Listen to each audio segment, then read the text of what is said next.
Déco dans le présent pour mieux construire l'avenir. La chronique d'Interentreprise avec Francette Florimond. Bonjour, j'espère que vous allez bien. Pensez pour la Guadeloupe dont les nuits s'agitent elles aussi au tractopelle.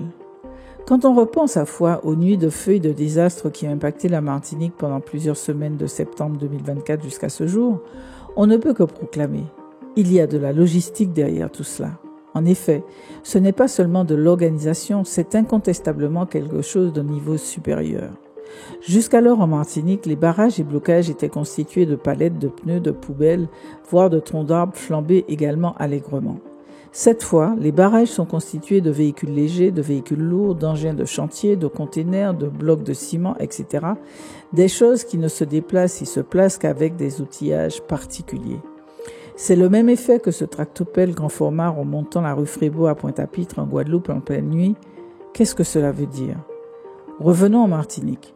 Durant ces soirées, ce n'était pas seulement que quelques exemplaires de ces choses lourdes posées sur les principaux ronds-points de l'île. Au réveil, quand la circulation redevenait possible, même partiellement, on constatait que les actions avaient été massives sur quasiment toutes les routes du nord au sud de l'île. Par exemple, sur le fameux rond-point de Pelletier au Lamentin, pour l'obstruer, 2 containers de 40 pieds, 7 véhicules légers, un fourgon, une pelleteuse, tout cela brûlé.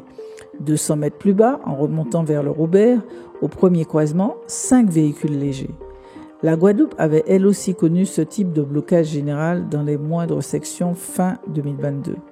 Outre les branchages, les pneus, les palettes et les poubelles, on retrouvait des machines à laver, des frigos, etc. Pas des voitures incendiées ni des containers. Cette nouvelle réalité martiniquaise appelle plusieurs questions. La première, d'où sortent tous ces véhicules légers ? Et les suivantes, où étaient-ils stockés ? Si c'étaient des épaves, comment ont-ils été amenés sur les ronds-points ? Si les véhicules étaient en circulation et donc amenés en roulant sur les ronds-points, à qui appartiennent-ils ?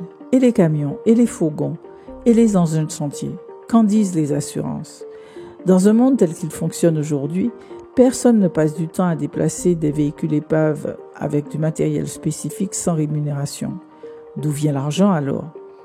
En outre, personne n'accepte que son véhicule léger, son fourgon et sa pelleteuse soient transformés en bélier ou en torche sans avoir une vraie raison. Si la vie chère est un vrai sujet en Martinique, mais aussi en Guadeloupe et en Guyane, ce qui s'est produit durant cette nuit en Martinique ressemble furieusement à une tentative de prise de contrôle de territoire. Pourquoi alors et dans quel objectif ? Je vous laisse à vos réflexions. À demain, prenez soin de vous. Déco dans le présent pour mieux construire l'avenir. La chronique d'Interentreprise avec Francette Florimond.